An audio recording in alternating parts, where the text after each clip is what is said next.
Question number 8, ये कहता है a horse is tied to पे। देखो इस प्रकार से एक फिगर आई है हमारे पास, ये एक स्क्वायर है, इसमें ना इसके एक कोने में घोड़ा बांध दिया, ऐसे ऐसे घोड़ा बांध दिया। तो ये जो उसकी जिस घोड़े को रस्सी से बांधा गया है, ये जो रस्सी है ना, ये एक प्रकार से उसका रेडियस का काम करेगी। ठीक है, अब ये हमारे पास क्या था, 5 mm 5 मीटर लंबी रस्सी से बांधा गया है, लेकिन ये 15 mm है। ये तो डायमेंशन है इसके स्क्वायर के, तो इससे हमारे को कोई लेना देना नहीं है। हमें तो ये लेंथ चाहिए, ये मेरे पास 5 मीटर है। अब देखिए ये जो घोड़ा है ना, वो इतने एरिया के अंदर क्या कर सकता है, ग्रेज कर सकता है, इतने एरिया के अंदर ग्रेज कर सकते हैं। तो एक हिसाब से हमारे पास अब ये स्क्वायर है, अब स्क्वायर में एक एंगल कितने डिग्री का होता है, 90 डिग्री का होता है।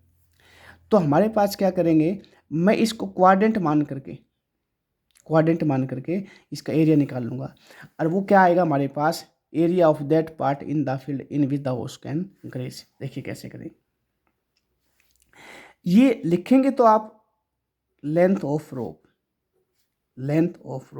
लेकिन समझे कि आगे इसको रेडियस समझ लो, ये आगे आपके पास 5 मीटर, क्या आ जाएगी, 5 मीटर।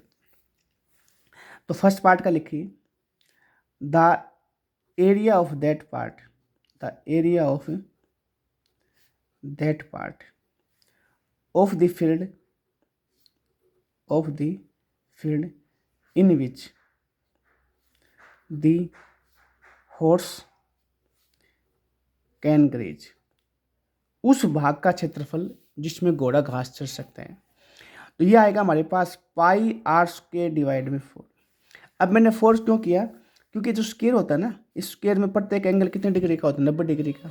तो मैं इसको क्वाड्रेंट का रूप मान सकता हूँ, क्योंकि इतने अंदर अंदर इतना ही भाग तो चलेगा ना वो। ठीक है, अंदर अंदर एक कोने में बांधा है। तो पाई की वैल्यू कितनी है, 314 डिवाइड में 100, आर 5 गुना में 5 डिवाइड में 5 1 जा 5 20 जा 5 1 जा 5 20 जा। ठीक है, ये आ जाएगा 5 4 जा 2 2 जा 2 पे 157, तो ये आ जाएगा 157 अपॉन में 8।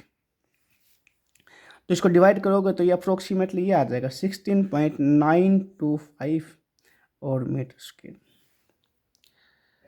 16 8 144, तो लगभग हमारे पास ये आ जाएगा 16.925 मीटर स्क्वायर, ये वाला। लेकिन अब इसने ये कहा था कि अगर उस घोड़े को मैं इस 5 मीटर के स्थान के ऊपर 10 मीटर लंबी रस्सी से बांध दूं, ठीक है, तो अब उसका जो ग्रेजिंग एरिया है उसमें कितना इंक्रीज हो जाएगा। तो आप नाउ लिखेंगे, नाउ लेंथ ऑफ रोप, वो आ जाएगा आपके पास 10 मीटर। तो ग्रेजिंग एरिया निकाल लो एक बार, ग्रेजिंग एरिया। देखिए जब इसको आप 10 मीटर लंबी रस्सी से बांधेंगे तो इतना चलेगा, इतना ही वाला। तो ये भी तो क्या बनेगा, एक क्वाड्रेंट ही बनेगा। तो आप निकाल लेते हैं, पाई आर स्क्वायर डिवाइड में 4, तो पाई की वजह 314 डिवाइड में 100 गुना 10 गुना में 10 और डिवाइड में, इस 10 से कैंसिल हो जाएगा, 2 2 जा 2 पे 157, तो ये आ जाएगा आपके पास 2 7 जा 2 8 78.5 और मीटर स्क्वायर। पहले वो इतने भाग में एरिया ग्रेजिंग था उसका, अब इतने भाग में, तो इन दोनों में कितना एरिया इंक्रीज हुआ, ये आपको सेकंड पार्ट में निकालना है। तो यहाँ पर सेकंड में लिख देंगे इंक्रीज इन ग्रेजिंग एरिया, तो आएगा 78.500, इसमें से 19 पॉइंट, ठीक है, ये 6 आएगा भाई,